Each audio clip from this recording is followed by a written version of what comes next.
And now that everything is bundled up, I am really liking the way that this is looking. Hey everybody, welcome back to CarAudioFabrication, where together we learn how to master car audio and how to design, build, and install our dream car audio system. Today, we are obviously working on wiring up our amplifier rack. So to bring you guys up to speed on this particular project, right now you can see I've already constructed my amplifier rack board in the previous video, and we've also mounted everything that we need to wire here. For our speakers throughout the build, we have the Helix V8 DSP built-in amplifier from our show sponsor Audio-Tech Fisher, along with their P1 amplifier. This is going to be our power for our subwoofers. I have something really exciting planned for that subwoofer box build that we haven't done on the channel quite yet, so be sure to stay tuned for that. In between, we have this little 3D printed box that's going to hold some of our wiring. I'll explain that later in the video. We have this smaller fuse block, and this is for when I wire in a relay. I like to have a smaller fuse block that I can use to control several other accessories in the vehicle. I'm going to trigger this relay with the remote turn on of the radio, and yes, I understand that a lot of times when you are triggering just amplifiers to turn on,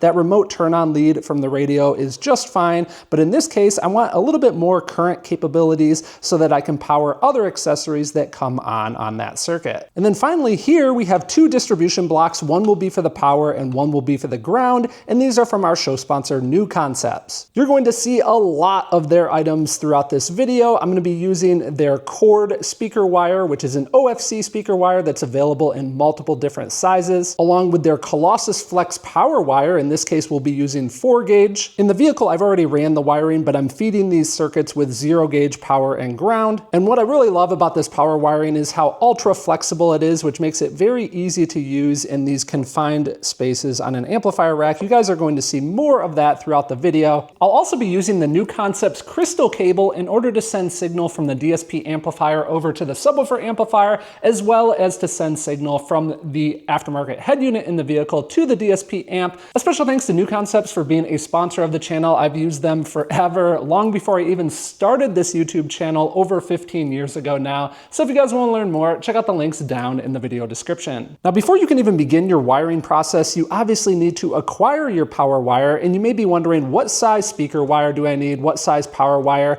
I have information for all of this on the channel, and I'll definitely give you guys some more relevant links towards the end of this video. In this one, we're focused purely on actually getting everything wired. So let's begin the process with first doing our power and ground to each of the amplifiers. You'll notice that on these Helix amplifiers, all of the incoming signal is on this side of the amp. Whereas if we take a look at the opposite side here, this is where our power and ground and remote turn on leads are going to connect. And this is also where our outcoming signal for the speakers and subwoofers is going to go. I took this into account when designing the layout of where everything is mounted. Again, go back and check out that previous video, but you can see that I've left myself some room up here in order to run the power wires. In order to secure the power wires to our amplifier rack, we're going to be drilling several different holes and then using zip ties. Now, a quick little tip for you on your zip tie bag here, cut a little notch like this, and what this does is this prevents them from falling out. I added a little bit of tape here just to reinforce the seam,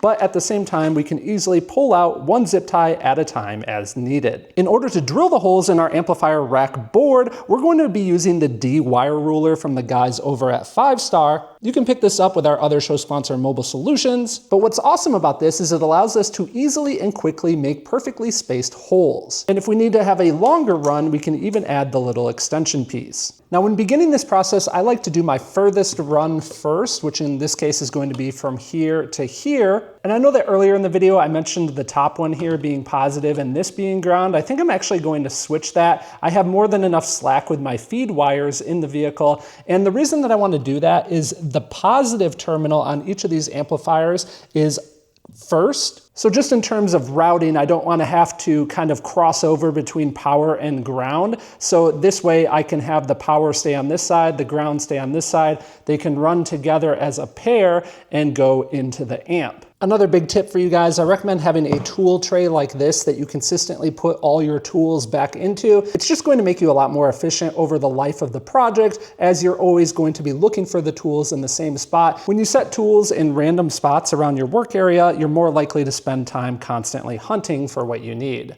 So I've loosened up the set screw on this positive terminal, and I'm going to put my Allen key in here, and I'm just going to hold my finger against the edge. That's going to give me a good feel for how much insulation I need to strip away from the wire. And if I want, I can even use a marker to just make a little line. For my larger gauge wire, I like to use this specialized tool to strip it. I'll have a link to all of these different tools down in the video description for you guys. After doing a quick few spins, we pull off just like that, and we can simply remove the insulation.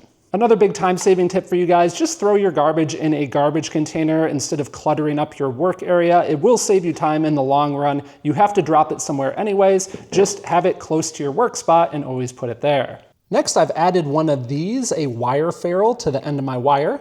And now I'll use some heat shrink just to temporarily hold it in place. We will install into the amplifier here, and I can tighten this set screw. So now with that anchored, I can get a better feel for how I'm going to need this to run over to the distribution block. Before I secure anything though, I'm also going to add the ground. While we're going through this process, another recommendation I have for you guys is to use some protective tape in order to make sure that we don't accidentally drop a tool or anything on our amplifier. I like to use a little bit of the paint protection tape from JK Tapes, along with a layer of the interior panel protection tape on top. That first layer of the paint protection tape is going to make sure we don't damage the surface with our tape, and then the second layer of the green tape is a little bit thicker, giving us more protection. Just for the sake of the video, because I want you guys to be able to see the amplifiers along with all of their connections easily on camera, I am not going to be using this. So here we go, we've got the power and ground for each of the amplifiers done now with a little bit of extra slack running over to where they need to terminate. Before I start securing these to the board though, I want to consider if there's any other wires that I need to run alongside these. On the 8-channel amplifier here, there is a remote turn-on lead that I want to send a signal to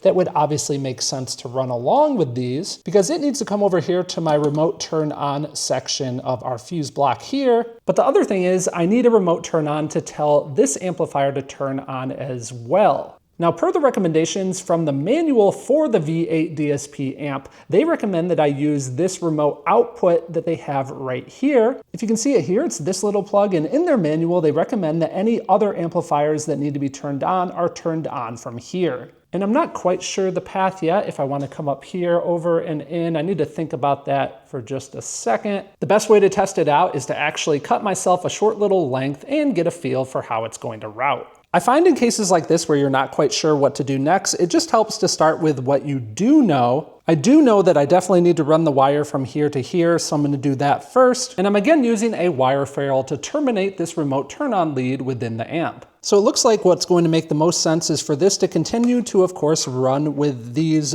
power and ground wires, and then it's going to split off at some point. And I want to tap into one of these connections here just because these are a little bit more accessible when we're adding additional accessories within the vehicle. So I'm probably going to land on this one right here. So I think for this remote output turn-on wire, I think what will make the most sense is to come down and around. There are a couple of things that I need to plug in here, but they can easily go over that wire. I know that I'm going to need to have an RCA signal wire that routes through here to go from this amp to this amp. So I'll just run this in this same area here, come back up and join this existing run to split off and turn on this amp. So here's our little connector out of the amplifier here. I'm going to terminate this one as well. In this case, we'll strip the wire and then use that small little flathead there in order to tighten it. So I've got that run roughly up to where it needs to go, and I've also plugged in the RCA connections. These are all of the outcoming RCA connections because this amplifier actually gives us 6 RCA outputs that we can control in the DSP software, and we'll be using 2 of them. Technically, we only need 1, but I'm not going to be using the other ones for the time being, so we're going to be using 2 of them to send a signal into our subwoofer amp. The reason I want to plug that in and get a feel for that as well is just because it could potentially share some of the same mounting path as this remote turn-on wire. Anything that's going to share a path, I want to have an idea for how it's going to run before we start drilling holes. This is pretty much everything so far that's going to be sharing a path, so I think we're at a good point to start drilling some of our mounting holes using the wire ruler. And then in a little bit, don't forget we also need to put our wires into here, and we also need to wire all of our outcoming speaker wires as well. let's get into drilling the holes. Actually, now that I look at this, there is one more bundle that I'd like to package with this bundle here, and that's for the output speaker wires out of the subwoofer amp. I'd like them to run over here and also go out with the rest of the output signal. So I'm going to land that wire real quick as well. In order to use the wire ruler, I recommend having your amplifier rack board raised up above your work surface. You can see that I've done this with a bunch of 3/4 inch thick pieces of MDF. This allows us to drill our holes through the board without damaging the surface behind it. It also makes cleanup a bit easier because we only have to deal with cleaning up the plastic fragments and not wood dust. You can simply just move the risers out of the way as needed as you're going through and drilling each of the holes. Now obviously the advantage of this tool is that we can easily quickly drill perfectly spaced holes. So I do my first row, and then in order to figure out where the next row should go, I line up the wire here so that I can see the midpoint of each of these holes. I line that up for my next row of drilling. Now this housing here that I make and sell on my website is for the extra RCA wires. Since we're not using these line outputs for the time being, I like to put all of these RCA caps on these, and then I wrap it with closed cell foam just to make sure that they're not vibrating inside of that. I've also added a couple of zip ties just to bundle things up for the time being. I might need to cut a couple of these at some point depending on how I'm going to bundle things, but zip ties are super cheap, so use them as needed. If you have to cut them and then redo a bundle, it's no big deal. So you'll notice I stopped my holes here. I want to kind of bundle this and then get a feel for the tight turning radius, and then I can always come in and work my way along, drilling holes as we go in order to land each of these on the distribution blocks. And now that everything is bundled up, I am really liking the way that this is looking. In the meantime, I also added a run here for the RCA signal wire between the amplifiers along with the remote turn-on wire. That's obviously secured in the same manner. So really this process is pretty basic and kind of repetitive, just drilling many holes and applying those zip ties. And in case you're wondering, if we flip this up really quick, you can get an idea what the back side of the rack looks like. I like to make sure that I'm consistent with all of the zip tie heads like so. And sometimes you do need to have a couple of different rows right next to each other. And in that case, again, make sure you pay attention to where the zip tie heads are. That way they're not bunching up on top of each other on the back of the board. Now we're not done quite yet, but let's do a quick review of where we're at. Again, obviously power and ground. We have power and ground going to the first amplifier here, along with a second bundle that lands here and runs underneath. We also have our turn-on relay that's going to come on with the audio system of the vehicle. That's going to be activated by this connection here that I'll plug in the vehicle. This gets its power from our fuse distribution block. And if we remove this cover, this blue wire here is going to send power out to all of these different connections, one of which is going to tell our amplifier over here. It runs all the way to the DSP amp. It's going to tell it to turn on, and then the DSP amp has that remote output, which runs up here into this bundle and tells the subwoofer amp to turn on. And finally, that relay is of course grounded as well. This will have a separate ground wire. Now in terms of incoming signal, we haven't made those connections yet, but remember we have our outgoing signal that's going to be DSP processed. We had some extra connections that we store inside here, but the other two that are running to the subwoofer amplifier, you can see are cleanly secured right here by a couple of zip ties with just a little bit of additional spacing there. And then we have that new Concepts crystal RCA cable running into the subwoofer amp. Now I did want to show you guys something because you may have been wondering about that extra power wiring that I had before I secured all of these inside of the distribution blocks. Obviously, when I was showing you guys the estimation of that path, I intentionally cut my wires just a little bit longer than what I needed. And you may be thinking, man, that seems like a waste of wire. I actually saved all of the pieces that I cut, and you can see this is less than a foot, actually maybe just barely slightly more than a foot. But the point is, we're just wasting a few bucks here, and I wouldn't even really call it wasting because we're going to have ultra clean wiring here. It's just one of those things that you have to plan for. Always make sure you have a little bit of extra wire. Now, if you remember from earlier, if we look at the top of this amplifier here,